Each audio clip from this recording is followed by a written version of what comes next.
ची कॅपॅसिटी वाढवली, वाडीची कॅपॅसिटी वाढवली, कुराडचं सबस्टेशन निर्माण केलं, मायजीला सबस्टेशन केलं. बडगाव तालुक्यात तर विचारू नका, त्या बडगाव तालुक्यात अत्यंत वाईट अवस्था होती.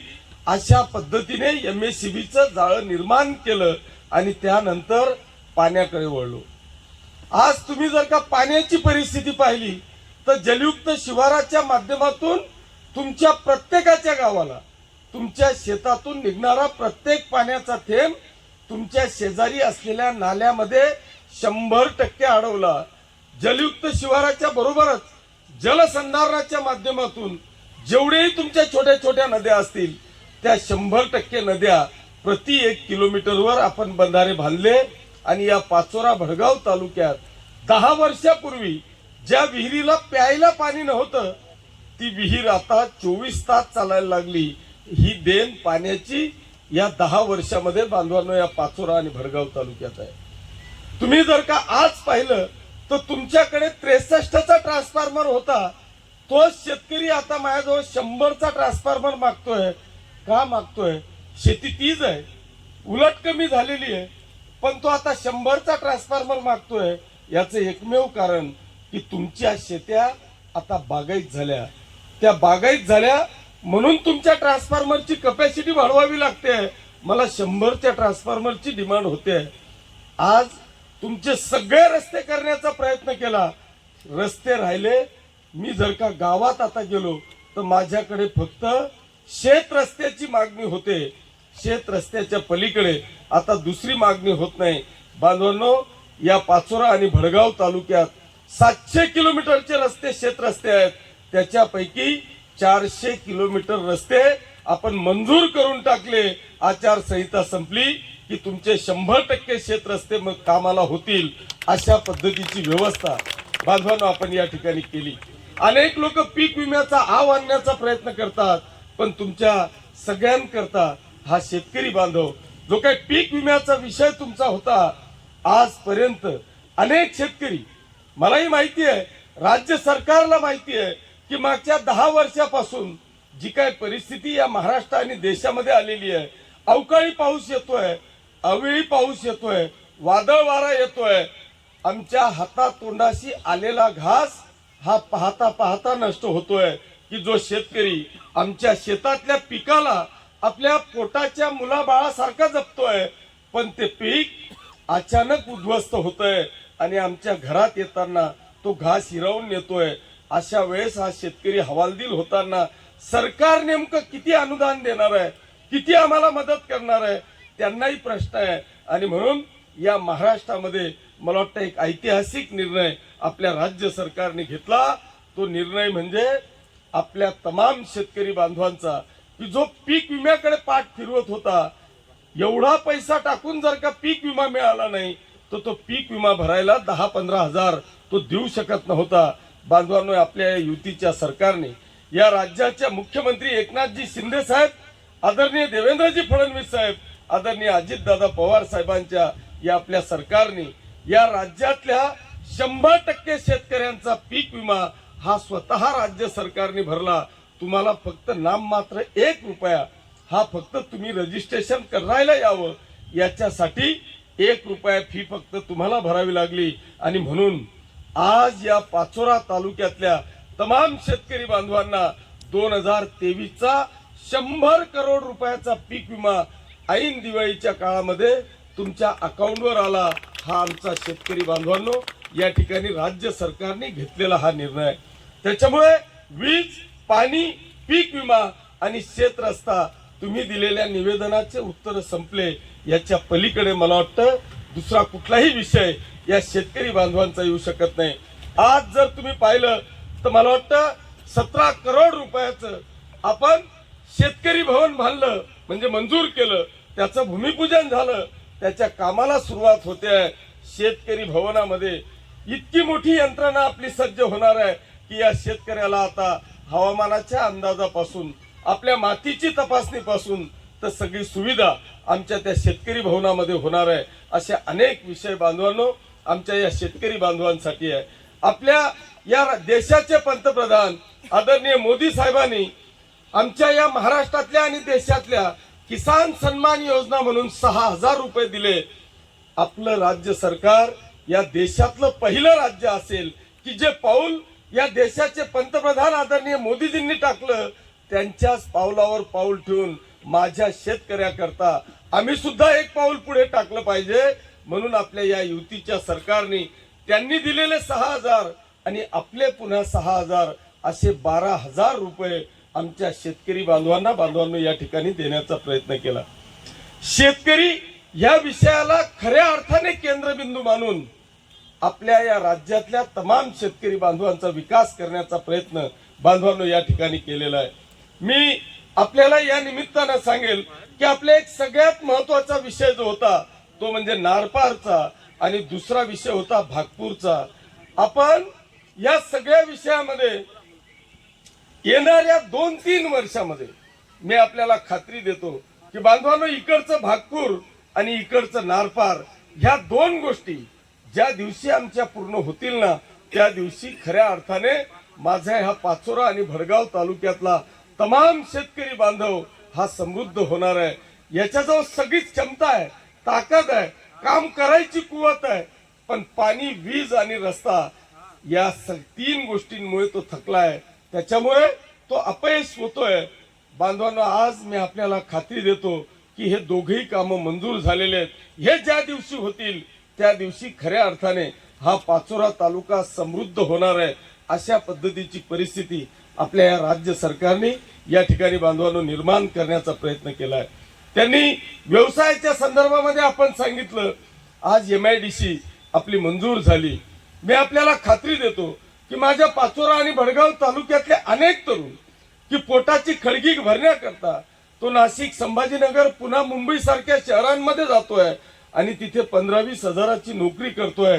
बांधवांनो आज ज्या दिवशी MIDC मध्ये येणाऱ्या काळात या देशातले मी फक्त 5 उद्योग जरी आणू शकलो तर त्या 5 उद्योगातून हजारो तरुणांना त्या ठिकाणी आपण रोजगार देऊ शकणार आहे. त्याचबरोबर या पाचोरा आणि भडगाव मतदारसंघाची नव्हे तर जिल्ह्याची अशी परिस्थिती होती की इथे सुतगिरण्या होत्या पण जिनिंग प्रेसिंग फॅक्टऱ्या नव्हत्या. आता जिनिंग प्रेसिंग फॅक्टरी आहे, सुतगिरण्यांचा नायनाट झालाय.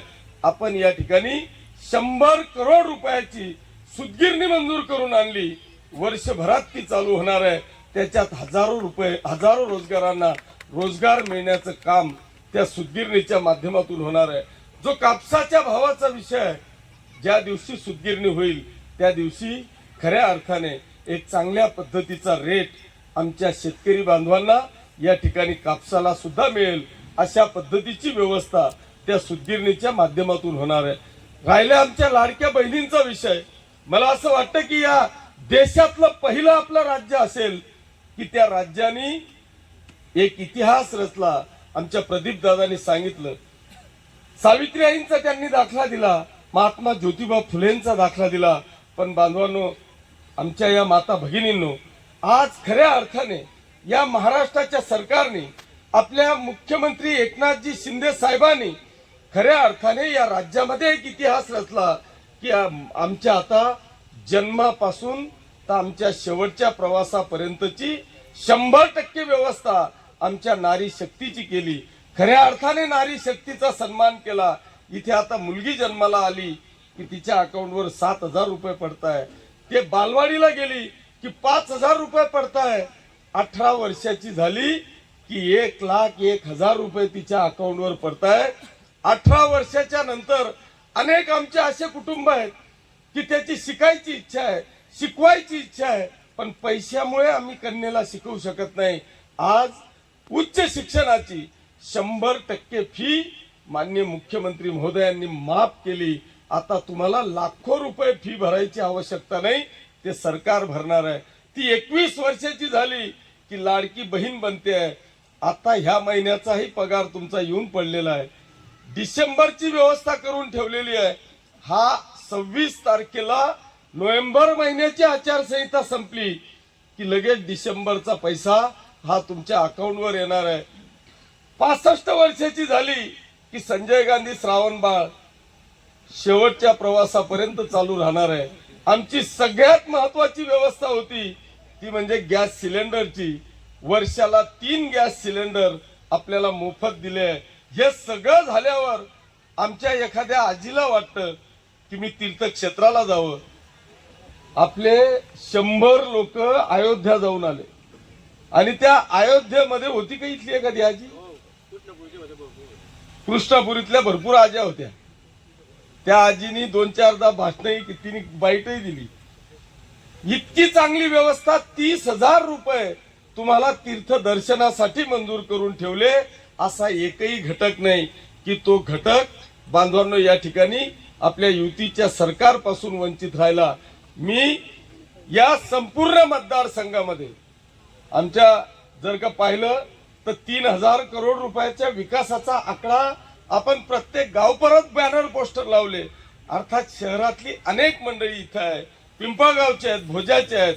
तुम्ही जर का पाहिलं तर मला वाटतं एक वेगळ्या पद्धतीचा बदल आपल्याला आपल्या या शहरामध्ये आणि तालुक्यामध्ये बांधवांनो मी करण्याचा प्रयत्न केलेला आहे. अनेक बाजूनी या किशोराप्पाला घेरण्याचा प्रयत्न करतात, पण मला त्याची पर्वा नाही. माझ्यासोबत तुमच्या सगळ्यांसारख्यांचे आशीर्वाद माझ्या पाठीशी असल्यामुळे मी यांना डगमगत नाही.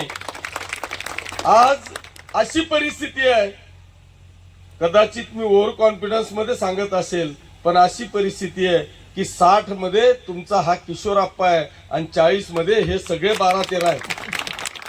अशी अवस्था आज प्रत्येक गावात मी जातोय, प्रत्येक गल्लीत मी फिरतोय. प्रचंड उत्साह जनतेमध्ये आहे. ते वाट फक्त 20 तारखेची पाहताय. या पाचोरा आणि भडगाव तालुक्याचा एक नवा इतिहास घडवायच्या आशेवर ते बसलेले आहेत. ते वेळ पाहतायत, वाट पाहताय 20 तारखेची की 20 तारीख केव्हा येते आणि याला हॅट्रिक करण्याची संधी आम्ही केव्हा प्राप्त करून देतो. अशा पद्धतीचा विचार बांधवांनो या ठिकाणी आहे. मी खास करून तरुण मित्रांना या निमित्तानं सांगेल की हे तरुणांची परिस्थिती आपण जर का पाहिली तर आज प्रत्येक गावात किमान 30-40 मुलं असे दिसतात की 35चे झाले तरी लग्न नाही. मग आपल्या समाजाचेच नाही, सगळ्याच समाजाचे 35-40चे झाले पण मुली भेटत नाही. का बरं नाही? तर नोकरी नाही, नोकरी नाही म्हणून छोकरी नाही. अशी परिस्थिती सगळ्या गावांमध्ये दिसते. पण बांधवांनो, आपल्या या लाडक्या मुख्यमंत्री महोदय आणि आपल्या युतीच्या सरकारने हाच विषय घेतला आणि या महाराष्ट्रामध्ये 25 लाख बेरोजगार तरुणांना जिथे जिथे देता येईल तिथं नोकरी देण्याचा प्रयत्न या ठिकाणी केला. पंचायत समिती असेल, झडपी असेल, ग्रामपंचायत असेल, नगरपालिका असेल, या सगळ्या ठिकाणी अनेक तरुणांना रोजगार देण्याचं काम केलं. माझी 2च गोष्टींना विनंती आहे. एक शेतकरी बांधव, एक आमची माता भगिनी आणि तिसरा तरुण. ह्या सगळ्या गोष्टी जर का आपल्याला अविरत चालू ठेवायच्या असतील तर मला वाटतं आपल्याला पुन्हा एकदा या महायुतीचं सरकार या राज्यावर आणावं लागेल. हे महायुतीचं सरकार जर का आणायचं असेल तर तुम्हाला त्या सरकारचे हात बळकट करण्यासाठी तुमच्या प्रतिनिधीची निवड करून द्यावी लागेल. ही निवड केल्याशिवाय वरच्यांचे हात बळकट होणार नाही. मला खात्री आहे की आपण सगळेजण माझ्या पाठीशी आशीर्वाद ठेवून मला प्रचंड मतांनी विजयी कराल.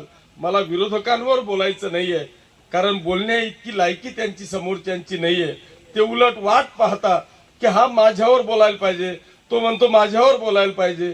तुम्ही तेवढ्याही लायकीचे नाहीत. तुमच्यावर नेमकं काय बोलावं? मी विकास एवढा केलाय की मी नुसतं विकासावर बोलायचं म्हटलं तर मला 1 तास कमीत कमी विकासावर बोलायला लागेल.